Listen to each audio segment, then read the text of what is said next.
Welcome to our deep dives. This time we'll be looking at Allan Kardec's The Spirits book, Oh, the Spirits book, a classic. published back in 1857. Wow, that's... It's really considered the foundation of Spiritism. It is, yeah. And it's, Foundation? yeah, it's a fascinating book because it claims to reveal all these, wisdom teachings from these highly evolved spirits, Yeah. channeled, supposedly, over a period of 15 years. That's a long time. It is a long time. To be channeling. So we're going to be exploring, I think, a lot of kind of wild ideas, Yeah. everything from the nature of spirits, what those even are. Yeah. Reincarnation, Right. communication with the other side. Oh, yeah. That's the exciting part. Are you ready to dive in? I am. I'm ready to unravel some of these mysteries and maybe even some controversies. Absolutely. I think there's going to be some controversy. Yeah. So I think what's really interesting about Kardec's approach in the Spirits book is that he tries to systematize it. Yes, he does. Yeah. He's trying to create a spiritual science. The spiritual science. I like that. Yeah, I mean, he's not just throwing out a bunch of ghost stories or anecdotes. Right. He's actually trying to put together a framework. A structured framework Yes. to help us understand the spirit world. Right, like what are the laws? What are the principles at work here? And he uses these communications to do that. Exactly. Yeah, so let's start with the basics then. Okay. What are spirits?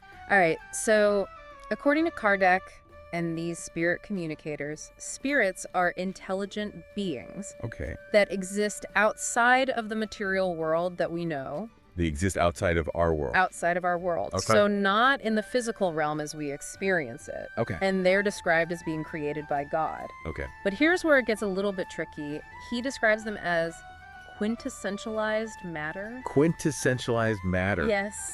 What does that even mean? That's like a paradox. It is a paradox. Because we think of matter as physical stuff. Right. How can something be matter but not have a body? That is the big question. Yeah. And it's something that the Spirits book kind of grapples with. So maybe he's trying to say that there's this in-between state?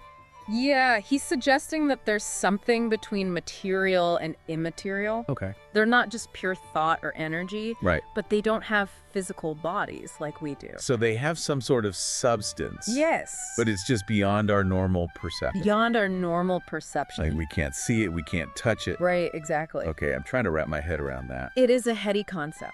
It is. It is. And this idea actually ties into the concept of the paraspirit. Paraspirit. Now, this is something I've always found fascinating. Oh, yeah. So, what is the paraspirit? Well, Kardec describes it as a semi-material envelope. Semi-material. Semi-material, yeah. It's like half matter, half something else. Yeah, kind of a link, a bridge. It connects the spirit to the body Right, during a person's lifetime. while we're alive. Okay. And the interesting thing is, he suggests that even after death, Even after death, we keep this paraspirit. the spirit retains the paraspirit, allowing it to interact with the material world under certain conditions. So that's how, if we think about ghosts and spirits and things like that, Yeah, maybe that's how they can supposedly move objects or make sounds. exactly. It's through this paraspirit, The paraspirit is acting as a bridge. a bridge between the worlds. Yes. Okay, that makes a little bit of sense. It's kind of a way of reconciling how something that's not physical can still interact with the physical world. It's like an invisible hand that can reach out Yeah, kind of. and manipulate things. Yeah. Okay, so we have spirits, they're quintessentialized matter. Right. They have this paraspirit, Yes. but where do they come from? Well, the book suggests that God is the ultimate creator of all spirits. Okay. How and when that happens is left unanswered. It's a mystery. It's a mystery. But what's interesting is that Kardec doesn't say that all spirits are created equal. No, not at all. There's actually a hierarchy. a hierarchy. So it's not like just one big mass of spirits all the same. Right. It's not like one big blob of spirit stuff. Right. He outlined 7 classes of spirits. 7 classes? That's a lot of spirits. There's a lot going on over there. Each at different levels of moral and intellectual development. So it's like a ladder. Yeah, you could think of it that way. Okay, so what determines where a spirit falls on this ladder? Their progress towards perfection, Perfection. towards moral and intellectual perfection. So how do they get more perfect? It's all about growth in things like love and wisdom Okay. and their understanding of God's laws. So it's an ongoing process. Oh, absolutely. It's not like you're just stuck in one spot. Oh, absolutely. It's not like you're just stuck in one spot. No, not at all. So you can move up? You can move up, you can move down. Oh, you can move down too? Potentially. How do you move down? Well, if a spirit makes choices that hinder their progress, they could potentially regress. So this ties into the concept of reincarnation, right? Exactly. Because reincarnation is central to Spiritism. Central to Spiritism, yeah. It's the idea that we live multiple lives to learn and grow. Right. Each life is an opportunity for the spirit to evolve. Okay, so each life is like a school year. Yeah, you could think of it that way. And we're learning different lessons. Learning different lessons, facing different challenges. But do we have any say in what we're going to learn? That's where free will comes in. Okay. The book suggests that spirits have the power to choose the broad themes of their next life.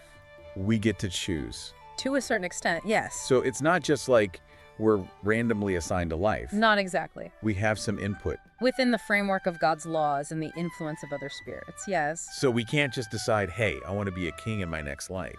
Not necessarily. But maybe we can choose to focus on certain qualities we want to develop, Exactly. like patience or compassion. Right.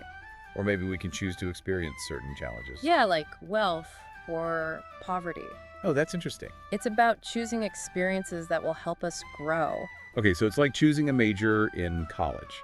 That's a good analogy. We can decide what we want to focus on. And each life is a chance to specialize in a certain area of spiritual development. So we're not just passive passengers in this process. No, we're active participants. For shaping our own destinies. Within the limits of God's plan, yes. That's a lot to think about, It is. but it's really empowering It is empowering. to think that we have some control over our spiritual evolution It's about taking responsibility for our own growth. and recognizing that our choices have consequences. Exactly. Not just in this life, but in future lives as well. It adds a whole new dimension to the idea of karma. Yeah, it does. It's not just about what happens to us in this life. It's about the ripple effects of our choices across multiple lifetimes. Exactly. So if we have free will and we're making choices, Yes. what about sin? That's a good question. Does that even exist in this framework? It does, but it's not about eternal punishment. So it's not like the traditional view of sin. No, it's more nuanced than that. Okay, so Kardec suggests that sin is more about going against God's law of love. okay. It's about making choices that hinder our spiritual progress. So it's not about being bad. Not necessarily. It's about making choices that hold us back, Exactly. that prevent us from growing. It's about missing the mark, as the original Greek word for sin suggests. Missing the mark. Yeah. Okay, I like that. And these missteps have consequences. So there are still consequences. Yes, but not in the sense of divine retribution. So God isn't punishing us. No. It's more like natural consequences. Exactly, like if you choose to eat unhealthy food, Right. there's no heavenly punishment for that. But you might get sick. Exactly. Okay, so it's like we're responsible for our own spiritual health. Just like we're responsible for our physical health. We make choices, And those choices have ripple effects. not just in this life, but potentially across multiple lifetimes. It's a big responsibility. It is. It's kind of scary, actually. It can be. But it's also exciting It is exciting. because it means we have the power to shape our own destinies. Exactly. Okay, so we've talked about spirits, we've talked about reincarnation, we've talked about sin. We've covered a lot of ground. We have. But let's go back to the spirit world itself. Okay. What is it like over there? Well, the Spirits book paints a picture of a vibrant and complex world. Really? Yeah, it's not just a void or an empty space. So it's not like a waiting room between lives. No, not at all. There's stuff going on. Lots of stuff going on. Okay, like what? Spirits interact with each other. They form groups based on shared affinities. So they have communities, Communities, yes. like spirit societies. You could think of it that way. Wow. And they continue to learn and evolve together, Even after they've shed their physical bodies. even after death. That's amazing. It is. So it's not just an end, No, it's a transition. it's a new beginning. A new phase of learning and growth. Okay, but if there are all these different spirits out there, Yes. what about the not so nice ones? The ones that might be, causing trouble. The book doesn't shy away from that. Okay, so he talks about the darker side of the spirit world. It does. The spirits that maybe haven't quite let go of their earthly attachments, Right. or maybe they're holding on to grudges, Or maybe they're just mischievous. mischievous spirits. Yeah, think of them like the teenagers of the spirit world. Teenager spirits, that's a funny image. They're still figuring things out. They haven't quite matured yet. Not yet. Okay, so these are the spirits that might be associated with hauntings Potentially. or poltergeist activity. Or just those unexplained phenomena that can sometimes be a bit unsettling. So how do we navigate this complex spirit world? That's a great question. If there are all these different spirits out there, some good, some not so good, Right. how do we know who to trust? That's something we'll explore in more depth later. Okay. But Kardec does offer some guidelines for discerning between benevolent spirits and those that might be less reliable. So there are ways to tell them apart. Yes. Okay, good, because I'm a little freaked out right now. I understand. But before we go there, let's talk about how spirits communicate with us. Okay. Because if they won't have physical bodies, Right. how do they make their presence known? That's where we get into the fascinating world of mediumship, seances, and those spooky encounters that often capture our imagination. Okay, now you're talking my language. We'll delve into all of that next time. We'll unpack those mysteries and more when we return for part 2 of our deep dive into the Spirits book. I can't wait. Me neither. This is getting good. Welcome back. All right, so we're back. We're diving back into the Spirits book. We're in deep. And before the break, we were talking about... Yeah, things were getting a little spooky.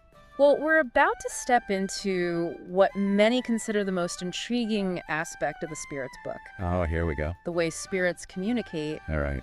and what that tells us about them. Yeah, it's like, you read these stories and you wonder, is it real? Right? Is it just a bunch of spooky tales? Or there's something more to it? Exactly. And Kardec... Is Kardec just trying to tell spooky stories? No, I don't think so. What's he trying to do? He's trying to establish principles. Okay. He wants to understand the mechanics of it all. So he's not just after, like, entertainment. No. He's after understanding, Yes, he's approaching it from a very systematic perspective. a scientific perspective. Almost a scientific perspective. Okay. So he dives into different methods of spirit communication. He talks about mediumship, Mediumship, that's the classic, right? the classic image of someone channeling. There's someone in a trance Yeah. channeling messages Yes. from the other side. From the great beyond. But is it all genuine? I mean, how do we know it's not just clever trickery? Right, or even the medium's own subconscious. Yeah, playing tricks, Exactly. projecting their own thoughts and beliefs. That's a valid concern. Yeah. And Kardec actually acknowledges the potential for fraud. He does. He does. He urges skepticism and careful observation. Okay, so he's not just saying, believe everything you hear. No. He's saying, be discerning. use your judgment. Okay. But he also argues that genuine mediumship produces consistent messages Consistent messages. across different mediums and cultures. So it's about looking for patterns. Yes. Things that couldn't be explained by coincidence or just fabrication. Exactly. He's looking for those recurring themes that suggest there's something more to it. Okay, I can see that. Something beyond just individual imagination or trickery. So mediumship is one way spirits communicate. Yes. But what about those physical phenomena? Things moving, Yes. rapping I mean, sounds, spooky stuff. even apparitions. Right. That's where it gets really hard to explain away. It does, and that's where the concept of the paraspirit comes back into play. The paraspirit. Okay, remind me, what is that again? Remember, it's that semi-material link between the spirit and the physical world. Right, the bridge. The bridge, exactly. And Kardec suggests that spirits can use their paraspirit to interact with matter. Even without a physical body. Even without a physical body. So they can, reach out with this paraspirit In a sense, yes. and cause things to happen. That's the idea. Wow, that's a bit unsettling It can be. to think that we might be surrounded by these unseen forces. And that's why the Spirits book emphasizes the importance of moral purity. Moral purity. Okay, why is that important? Because Kardec argues that, attracts, Attracts. in the spirit world. Oh, okay. So if we're thinking negative thoughts, Yes. if we're cultivating negativity, You're more likely to attract spirits of a similar nature. so we're not just attracting people into our lives. Right.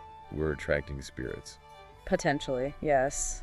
Wow, that's a big responsibility. It is. It's about shaping our spiritual environment. It's just our physical environment, Exactly. who we're surrounding ourselves with, even if we can't see them. It's a whole other level of awareness. It is. It's like we're always sending out signals. Yes. And those signals are attracting certain kinds of spirits. And our thoughts and emotions have a real impact.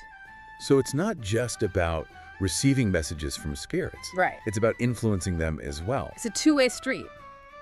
Okay, but how do we know which spirits to trust? That's the million-dollar question. Yeah, because if there are all these different spirits out there, Right. some good, some not so good. Some with our best interests at heart, and some who might be less reliable. Right, so how do we tell them apart? Kardec offers some guidance. Okay, I'm all ears. He says to pay attention to the content of the message. The content of the message. Does it align with God's law of love?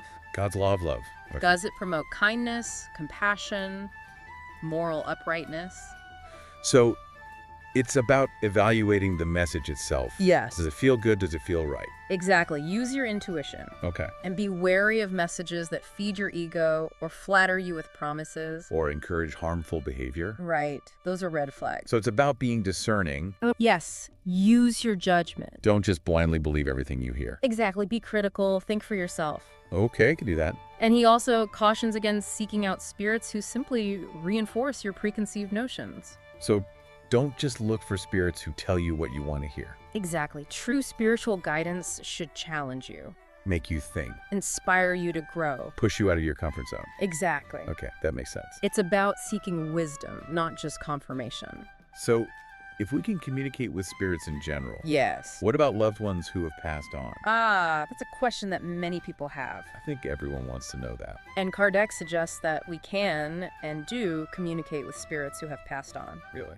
Yes, although those communications might be subtle Sudden. Okay. and often require the help of experienced mediums. So those feelings of connection that we sometimes have, Yes. those intuitive flashes, Right? those moments where you just feel the presence of a loved one, Could those be genuine spirit communication? he's saying it's possible. It's certainly possible within the framework he presents. Wow. He suggests that our bonds of love and affection extend beyond the physical realm. That's beautiful. And those connections can persist even after death. So even though our loved ones are gone physically, Yes. they're still with us in some way. In a sense, yes. That's a comforting thought. It can be. But it also raises questions about grief and letting go. It does. Because if we can still communicate with them, Right. does that make it harder to move on? That's a complex issue. Yeah, And the Spirit's book doesn't offer easy answers. I figured. But Kardec does acknowledge the pain of loss and the importance of grieving. So he's not saying just get over it. No, not at all. He's saying it's okay to grieve. Allow yourself to feel the pain. Yeah. But he also suggests that understanding the nature of the spirit world can bring solace. How solace. Knowing that death is not the end, A transition. a transition to a new phase of existence. Okay, so it's about finding comfort in a broader perspective. Exactly. Understanding that our loved ones are still evolving. They're still on their journey. Just on a different plane of existence. Yes. And we're all on a journey. We're all on a journey And our paths may cross and then diverge. and then converge again. Yeah, who knows? It's a mystery. It is, but it's a beautiful mystery. It is. So we can communicate with loved ones who have passed. Potentially, yes. But what about God? Where does God fit into all of this? The ultimate question. Yeah. And the Spirit's book doesn't shy away from that question. Okay, good, because I was wondering about that. In fact, Kardec devotes a significant portion of the book to exploring the nature of God, Really? the concept of the infinite, and our relationship to the divine. Okay, now I'm really intrigued. It's a fascinating exploration. And one that might surprise you with its depth and complexity.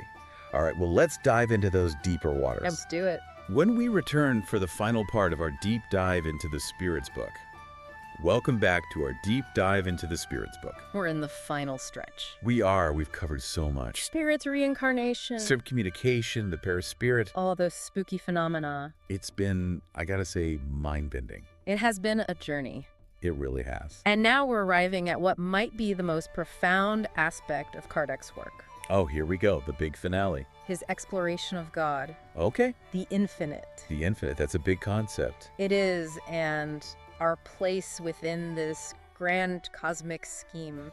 It's interesting, how he brings these like big ideas, God, the infinite, Yeah, into this system that's also very personal. it is. About our own moral development. It's not just about understanding the universe, Not it's yet. about understanding ourselves. Exactly, and that's one of the things that makes the Spirit's book so unique. It's not just a philosophy book. No, It's a guidebook.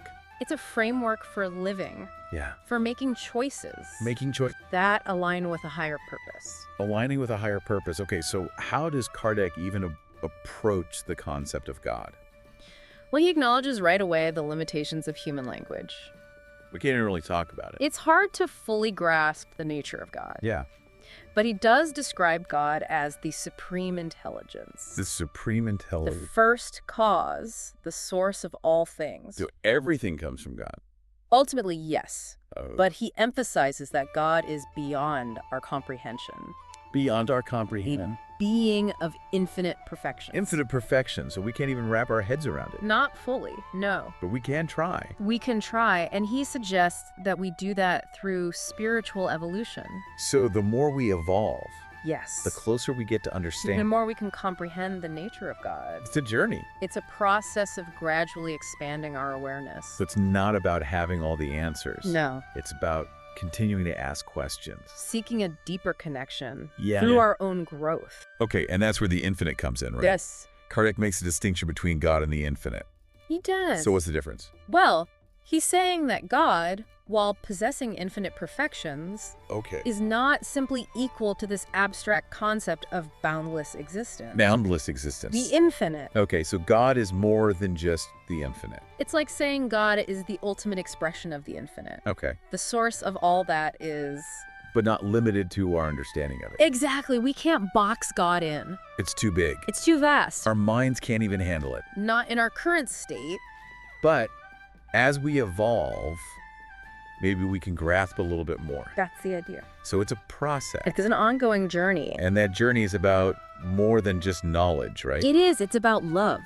Love. Understanding God's will. Okay, so it's about aligning ourselves with something bigger than ourselves. Exactly. Becoming more than we are. Striving for something higher. So we're all on this pilgrimage. We are all pilgrims Each lifetime is a step on the path. towards that ultimate reunion with the divine source. That's beautiful. And it's not a solitary journey.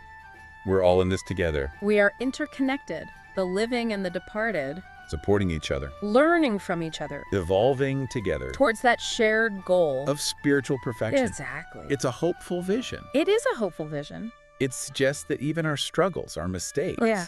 they're all part of a bigger plan, Part of a grand design. leading us towards something good. And that underscores the importance of compassion Compassion for ourselves, for ourselves and for others. because we're all on this journey, We are all stumbling, making mistakes. but ultimately I'll striving. be better. It's a powerful message. It is. It really is. And it transcends religious boundaries. It speaks to our shared humanity. That's the enduring legacy of the Spirits book. It's not just about spirits. No. It's about life. It's about understanding ourselves and our place in the universe It's a guidebook. for living a more meaningful life. Wow. This has been an incredible deep dive. It has. Allan Kardec's The Spirits book. Classic. It's challenged us. It's expanded our understanding. And left us with a lot to ponder. It definitely has. Perhaps even inspired us to look at the world And ourselves. with a renewed sense of wonder. And possibility. Thank you for joining us. On this journey of exploration, Until next time. keep those minds open. And those spirits curious.